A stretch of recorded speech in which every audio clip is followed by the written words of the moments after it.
Hello बच्चों, एक प्रश्न है हमारे पास कि 19.6 मीटर ऊंची एक मीनार की चोटी से एक पत्थर छोड़ा जाता है।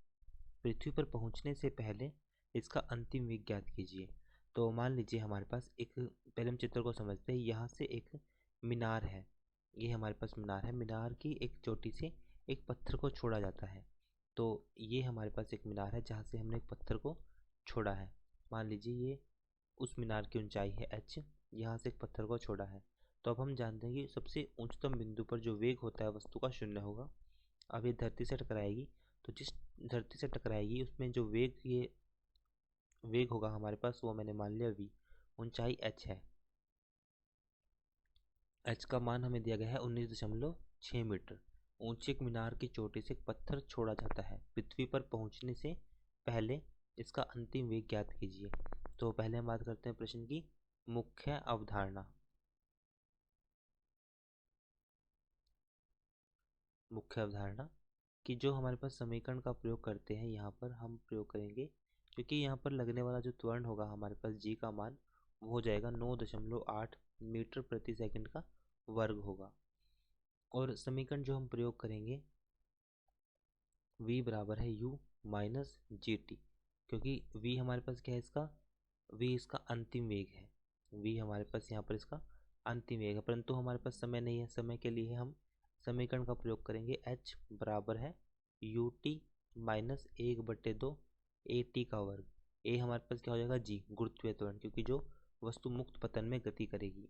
लेकिन यहाँ पर जो ऊंचाई होगी वो भी ऋणात्मक है, क्योंकि वस्तु नीचे की तरफ है, जहाँ पर जो ऊंचाई है वो लगातार कम हो रही है। तो इसलिए हम इसमें h भी माइनस का प्रयोग करेंगे। तो अब हम बात करते हैं हल। हल में सबसे पहले हम समय ज्ञात करेंगे। समय के बाद उस समीकरण को हम इस समीकरण में समय का मान रखेंगे और जो वेग होगा अंतिम वेग यहाँ से ज्ञात करेंगे। तो माइनस का h बराबर है, u का मान कितना है, 0, तो 0 गुणा टी, सारा 0 हो जाएगा, माइनस 1/2। g का मान हम प्रयोग करेंगे 9.8 गुणा टी का वर्ग, माइनस से माइनस कैंसिल। h कितना है हमारे पास, ऊंचाई है 19.6 गुणा 2/9.8 बराबर है टी का वर्ग। तो यहाँ पे कैंसिल हुआ, दो का से 2 गुणा 2 4 हो जाएगा, तो टी का वर्ग आ जाएगा हमारे पास 4। तो अब हमारे पास यहाँ से जो टी का मान आएगा वो हम 2 सेकंड लेंगे, ऋणात्मक नहीं लेंगे, क्योंकि समय कभी ऋणात्मक नहीं होता। तो टी का मान 2 सेकंड आ गया। अब टी का मान 2 सेकंड आ गया हमारे पास। अब हम इसको समीकरण में प्रयोग करेंगे। v बराबर है u माइनस जी टी। तो v ऐसे कैसे, u हमारे पास 0 है, g का मान 9.8 है, t हमारे पास है 2 सेकंड। तो यहाँ से v का मान आएगा माइनस 19.6 मीटर पर सेकंड। ये हमारे पास वेग आ गया, जिस वेग से वस्तु जमीन पर टकराएगी। तो ये हमारे पास उसका अंतिम वेग होगा। तो यही हमें याद करना है, ऋणात्मक होगा, क्योंकि वह इसकी जो दिशा है वो नीचे की तरफ है। तो इसका उत्तर आएगा हमारे पास 19.6 मीटर प्रति सेकंड। आशा करता हूँ कि प्रश्न का हल आपको समझ में आया होगा। धन्यवाद।